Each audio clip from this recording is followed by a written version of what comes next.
The following program was made possible by the generosity of those who have determined to hold fast to the true Roman Catholic religion, as expounded by the Roman Catholic Church before the disasters of Vatican II and the so-called New Mass.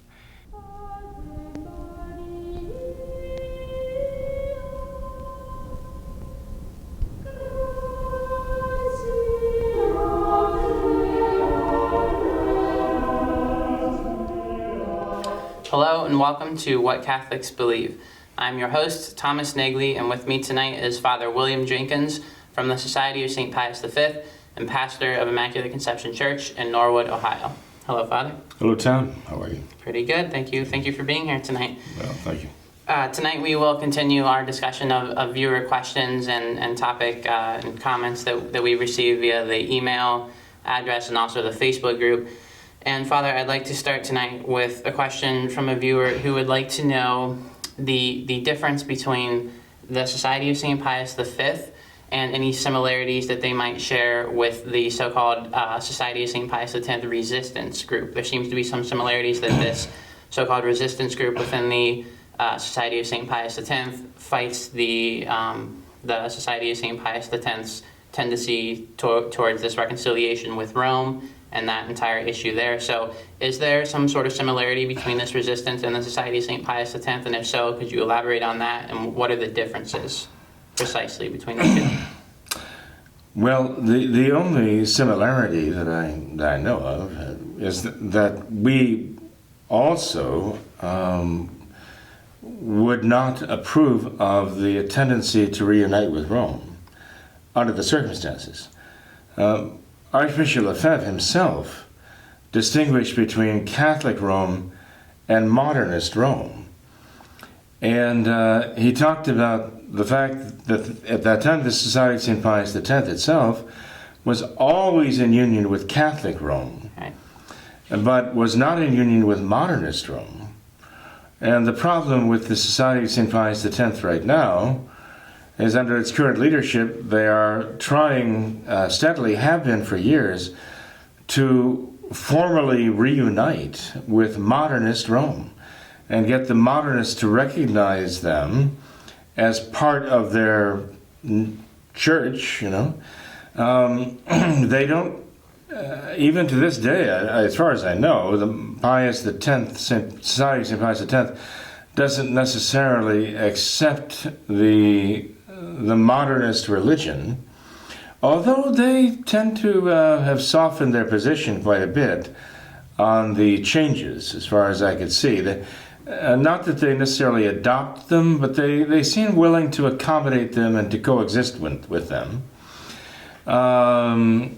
Whereas in the past, the Society of St. Pius X, under Archbishop Lefebvre, was very clear in drawing the line and saying he would not. Archbishop Lefebvre, for example, was very clear on the idea that there was no truck between modernism and Catholicism, and they were incompatible with each other and inimical to each other, opposite to each other. The Society of St. Pius X now, under the leadership of Bishop Follet and others, like-minded people, you know, with him, seem to think that they can form a peaceful coexistence with the modernists in the Vatican, even to the point of being formally recognized by them, formally adopted by them, formally brought inside, as it were, incorporated into the Novus Ordo, and have what they call the experiment of tradition, which is nonsense, you know. It's just verbiage that has no honest, genuine meaning. And of course, there have been priests in the Society of St. Pius X who recognize that this is an atrocity.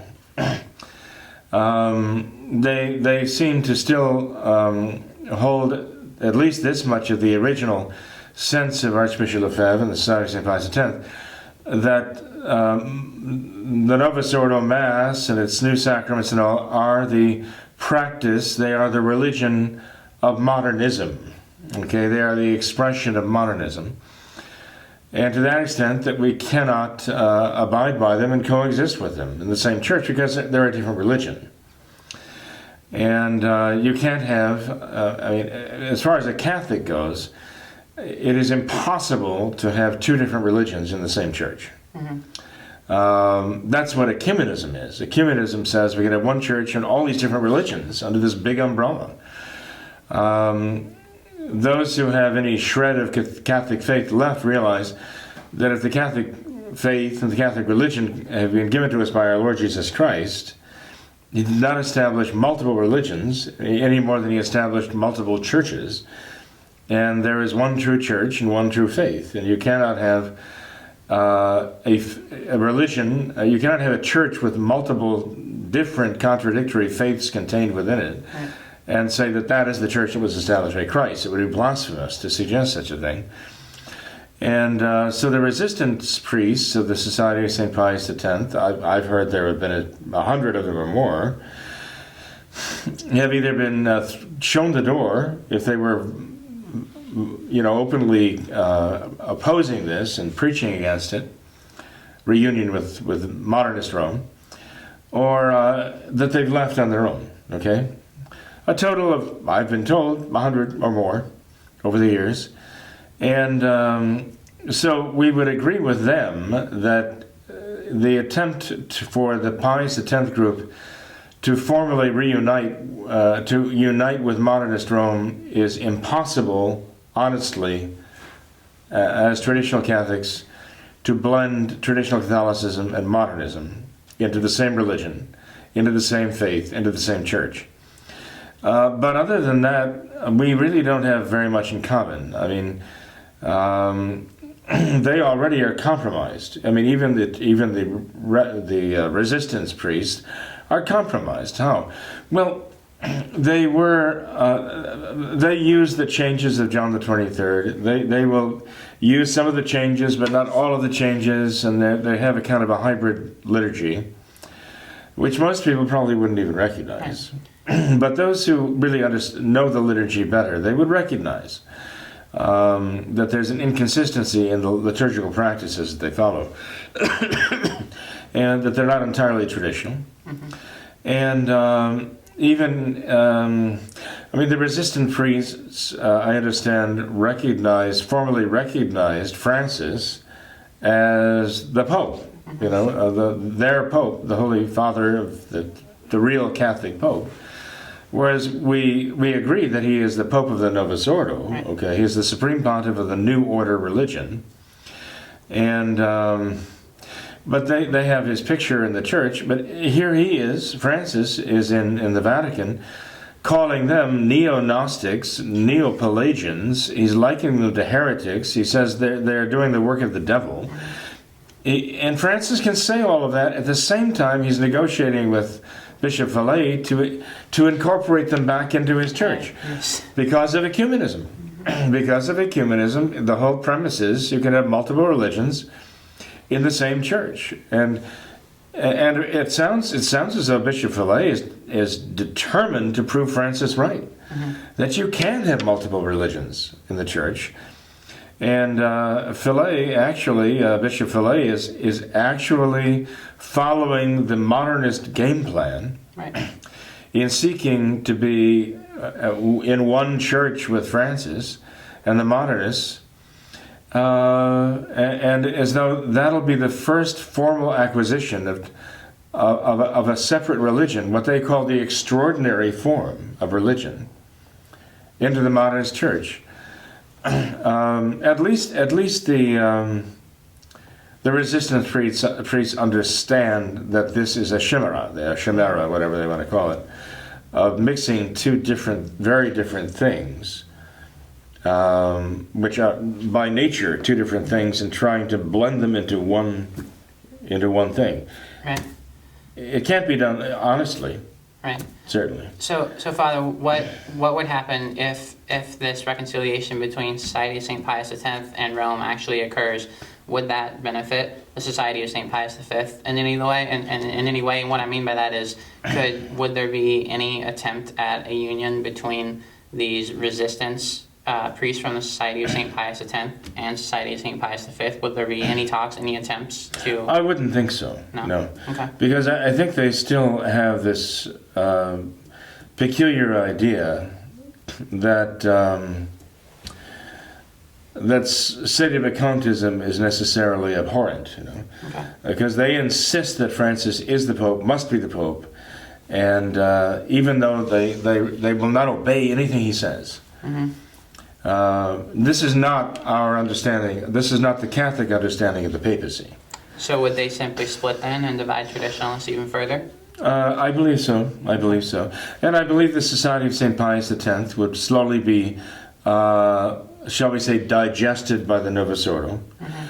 And the result would be that you'd get sort of a hybrid, I mean, whether you call it the traditional things with the modernist, let's say, side dish, or you get the modernist entree with the traditional side dish. I mean, they can argue all they want as to who's predominating, whether this is more traditional than modernist, but what you're going to get is an attempt to blend the two. And of course, if you blend truth with error, you still get error. Right. The Society of St. Pius X under Bishop Villay seems to have this idea that they're going to somehow infiltrate the Novus Ordo and somehow gain by this. But I think the Novus Ordo is just going to, as I say, kind of metabolize them and digest them away, water them down. And eventually, I mean, if there is a reaction within the Society of St. Pius X,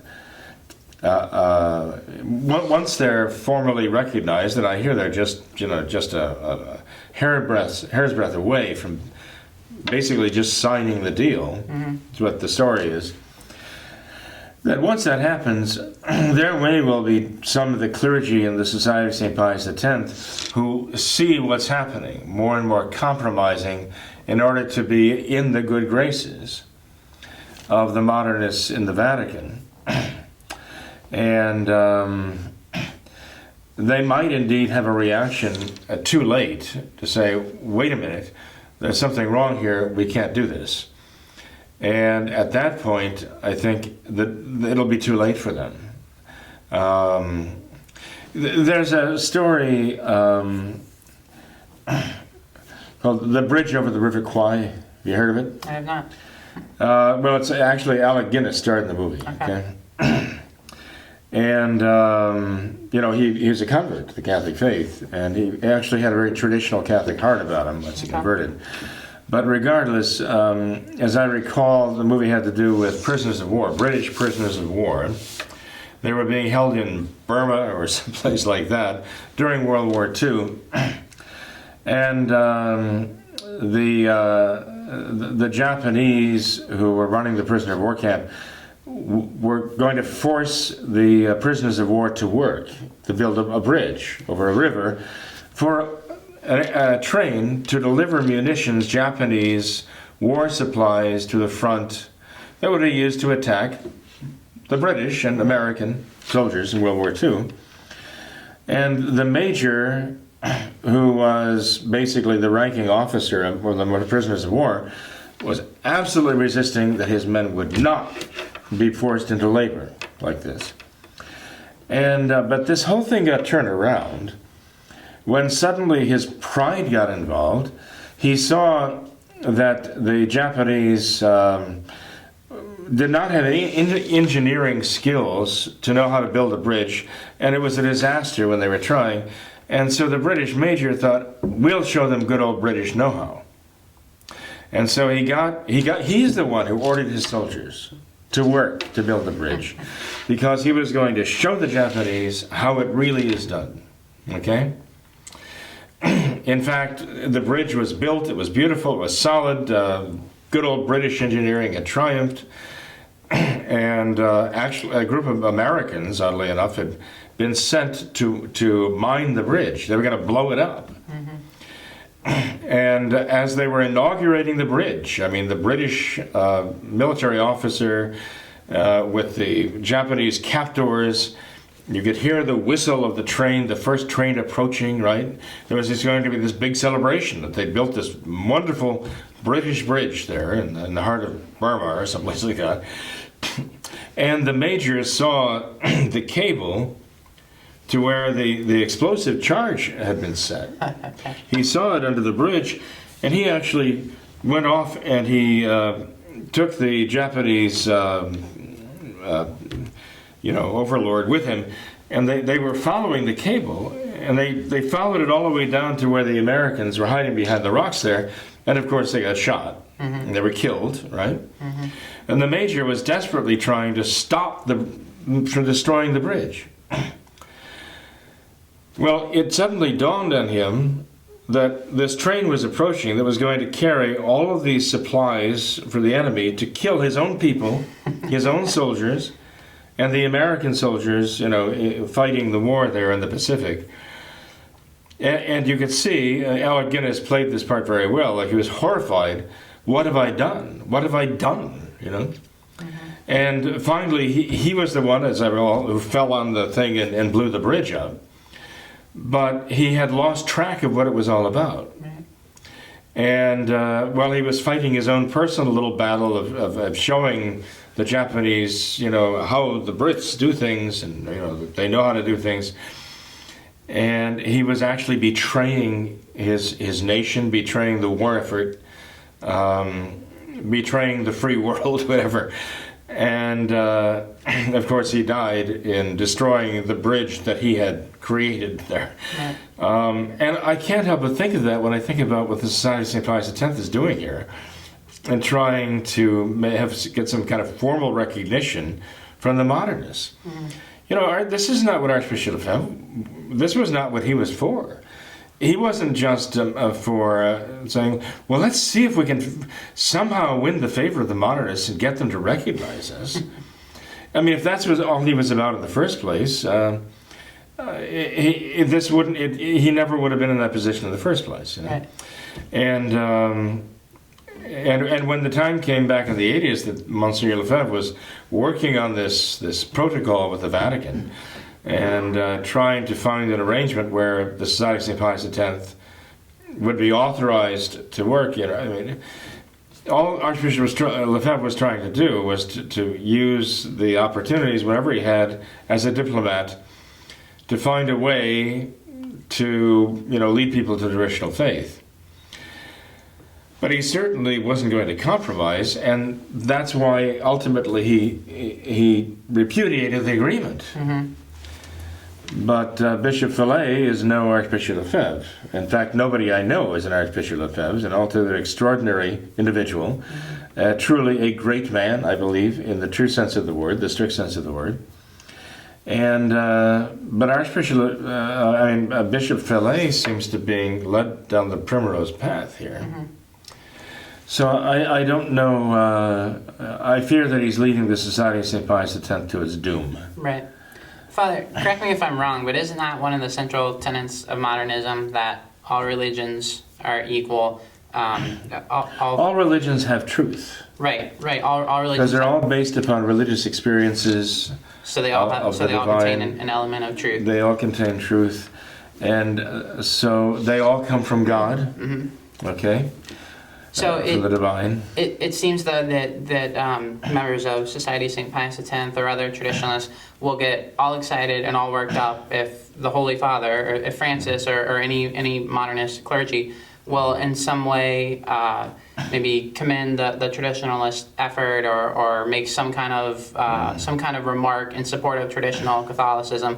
They'll get all worked up, or even tolerance. Right. Tolerance. They'll get all excited and all worked up about this and say, "Oh, isn't this great? He's acknowledging us. He's complimenting our work." But if you think about it, if all religions contain an element of truth, is this not right in line with modernism? Isn't this still modernism? As I say, it is playing right into the hands of the ecumenists. Right. who basically, Bishop Fillet is going to make the Society of St. Pius X the first great ecumenical acquisition of the Novus Ordo. And, hey, look, Francis has said we're not going to have women priests. Okay? And of course, the conservatives are all about that. Say, oh, look, Fred, the Holy Father says we're not going to have women priests. You see how Catholic he is? Then Francis goes to Sweden. He embraces the woman who is the archbishop of this Protestant church, and says he wants to have intercommunion with her. But he's not going to have women priests in his own church, but he's going to have intercommunion with a church that does have women archbishops. And this doesn't make any sense. Unless you apply Modernism. Unless you are out of your mind, unless you are completely irrational, unless you think like a modernist, Right, exactly. which means you're irrational. You're fundamentally insane. Sure. Because you live with contradiction. Not only is contradiction possible and permissible, it is desirable, it is an ideal. They call it diversity. That's what they want. And and again, the conservatives say, oh, look, when he says we're not having one priest, that's exactly what we need. When he goes off to Sweden and says just to the Archbishop lady, we want to be in communion with you, they say, there he goes again. All shucks. They just are willing to minimize that as though somehow that doesn't count to them. But it does, obviously. Right. To rational human beings, it counts. And to those who still have the faith, it does definitely count. So I don't know where it's going with the Society of St. Pius X. I fear for them. I do pray for them that they will be spared this. But I see this, they're like the worm on the end of the hook, and the big fish is coming along, and the worm is yelling, eat me, please. And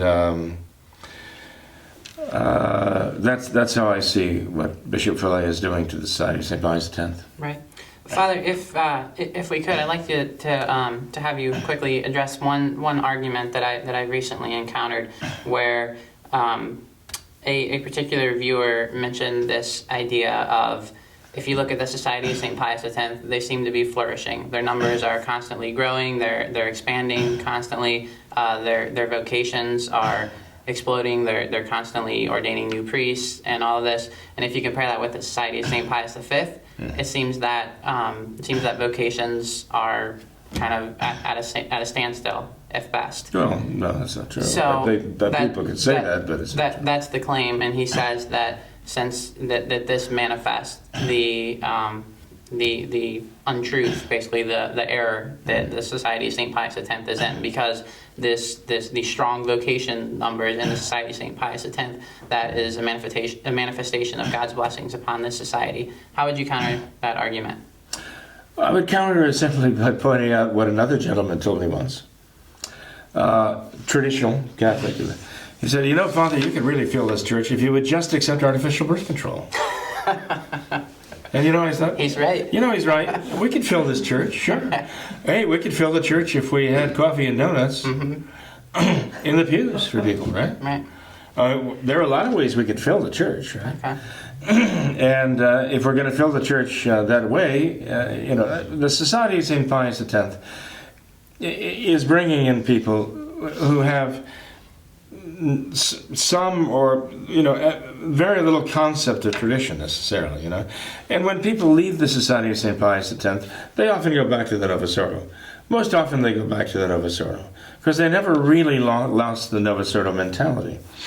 They consider it to be a matter of taste, personal preference very often. And the society kind of caters to that mentality, not so much a matter of principle. How could they, Tom?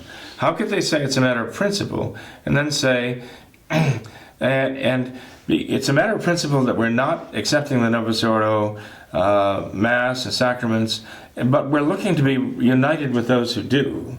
And we want them to consider us the extraordinary form of themselves, of their church here. So, it's very confusing to people. And they're willing to have just enough tradition that it kind of satisfies their taste for tradition, And the Society of St. Pius V will not do that. I mean, we follow a very set line that we've spelled out in our Statement of Principles. I don't know that the Society of St. Pius X has ever issued a Statement of Principles specifying what they stand for and what they believe in. And really, how could they? Because they want it to be very fluid. They want to be able to change, If they said one year, we are not going to have priests who are ordained in the novus ordo rite of ordination, offering Mass and administering the sacraments in our chapels, then they would next year have to repudiate that and say, well, now we are going to have priests who come to us who are ordained in the novus ordo. And we are going to have them ordained in the novus ordo, offering the Latin Mass in our churches for you and your children. They know that there are people who would react badly to that. And the people who would come to them because of their reassurance, the assurance they gave, we will not have novus ordo ordained priests functioning in our chapels, the people who would come to them with that reassurance, the next year when they changed the policy, they would leave. And the Society of St. Pius X has changed its policy. And I know that they would, many would say, well, that's absolutely not true, but it is absolutely true, okay? The fact that in 1983, Monsieur Lefebvre told us, prenez votre liberté, take your liberty, leave, in other words, was because of a change in policy. And that change in policy was because he was working on making some kind of an agreement with the Vatican, right? And an agreement which ultimately he rejected, okay? But after it was over, he still kept the 1962 changes in the Mass, and even some later ones too. Depending on where you are and who you're dealing with in the Society of St. Pius X, and various other accommodations that they make, depending on where they are and who they're dealing with. Again, they're very fluid. They will not issue a hardcore, fast statement of principles so people know exactly where they stand because they want to be free to basically adjust. But as I say, that is kind of what the Novus Ordo was like. They're kind of making it up as they go along, acting and reacting according to what the market will bear. And the Society of St. Pius V will not do that, and we make it very clear exactly where we stand. Our position is very well thought out, very consistent. As far as I know, we haven't seen any need to change it. And so the people who come to our chapels know from one day to the next and from week to the next, from 1 year to the next, exactly what we stand for. Right. The statement of principles is available, and I'd be glad to make it available even online to those who'd like to see it. Sure. But necessarily, like with our Lord himself, how many... you see in our Lord, in the Gospel, you read about his preaching. And he had hundreds, literally thousands of people gathered to him. And what does he do? After feeding the thousands in the desert, the next day he's in the synagogue in Capernaum, and he promises, I will give you my flesh to eat and my blood to drink. And how they walk away. How many? I don't know. Enough walk away that our Lord even asked his apostle, will you walk away also? And time again, our Lord challenged them whether they really followed him because of faith or they had some other motive, And our Lord was not playing the numbers game. Judas might have been the one playing the numbers game, because we read that no sooner had our Lord said, I will give you my flesh to eat and my blood to drink, and all those people walked away, that there we read Judas decided to betray him. Judas might have been the one who said, hey, look, I'm flying high. I'm an assistant very close to this great rabbi who has all these followers, and I'm holding the purse. And he saw our Lord say something that others found to be, as they said, a hard saying, and they walked away. Right. So, people can say all they want about the numbers, but what would they say about the mega church down the street that is taking in 10,000 people on a Sunday, with screens flashing and sound effects and all the rest, and bombastic, and turning it into like a big pep rally, instead of a religious service of worship to God. So the argument is worthless, less than worthless. It's actually dangerous. Right. And I believe Archbishop Sheena who believes he said it best when it was something along the lines of good and evil, right and wrong doesn't depend upon a majority vote. Right. So I think we could leave it at that. Well, I think so too. Right. Well said. But there's definitely a lot more we could say on this topic, Father, and I think we'll certainly continue to monitor it and comment upon it. But I'd like to stop there for tonight, and I'd like to thank you for being here. Oh, you're very welcome. Thank you. No problem. God bless you. Yeah, you too. I'd also like to thank all of our viewers for watching this episode of Catholics Believe. Until next time, we ask that you all remember the words of Our Lady at Fatima, to consecrate yourselves and your families to the Immaculate Heart of Mary, and to pray and do penance. Thank you, and God bless you. What have I done?